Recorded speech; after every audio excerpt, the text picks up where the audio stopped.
Dolžice in tovariši, spoštovani obiskovalci Rožnika, iskrene čestitke za 1. maj, praznik dela. Danes bo ta nagovor mogoče malo drugačen. Danes bo ta nagovor še vedno v stilu delu čast in oblast. Pa nekdo pove po 8 letih, kaj se je zgodilo v naši državi.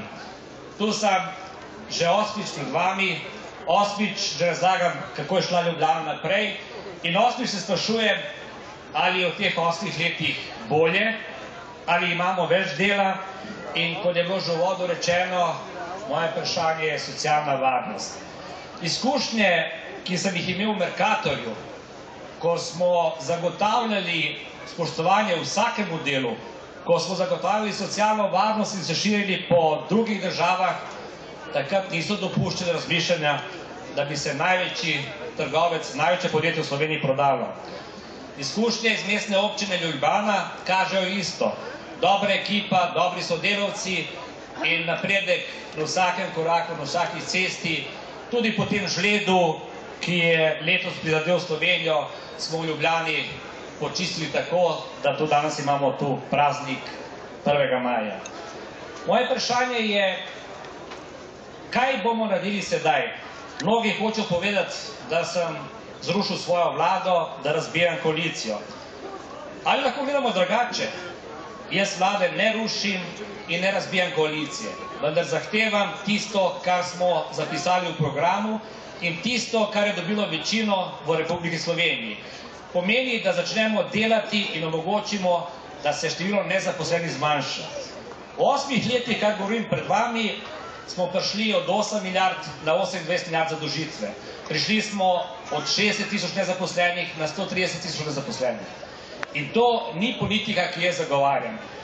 Trdim, da se da drugače, trdim, da se da bolje in tudi moje sporočilo še danes je predsednici vlade, ne vodi vlado naprej pod pogojem, da se izvaja program Pozitivne Slovenije.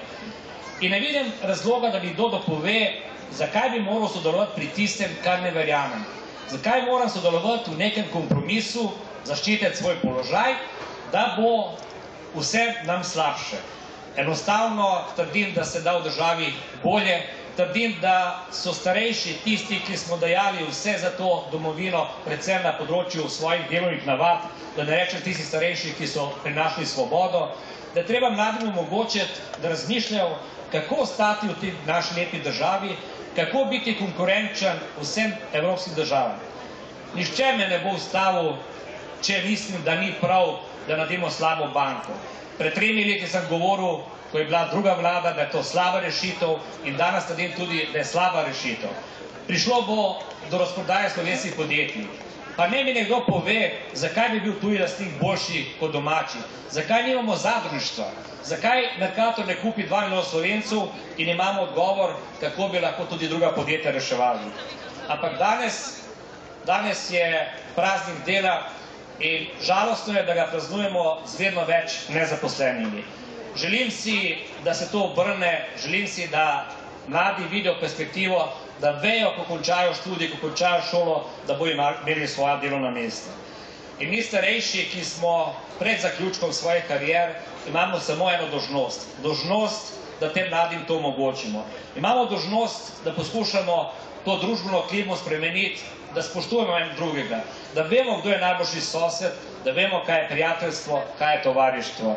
In mislim, da naša internacionala, ki je lahko s ponosom prepevamo, nam pokaže pot v budućnost. Živel 1. maj, praznik dela, čestitke vsem, ki ste danes tu in tudi tistem, ki niste. Živeli in srečno Slovenija!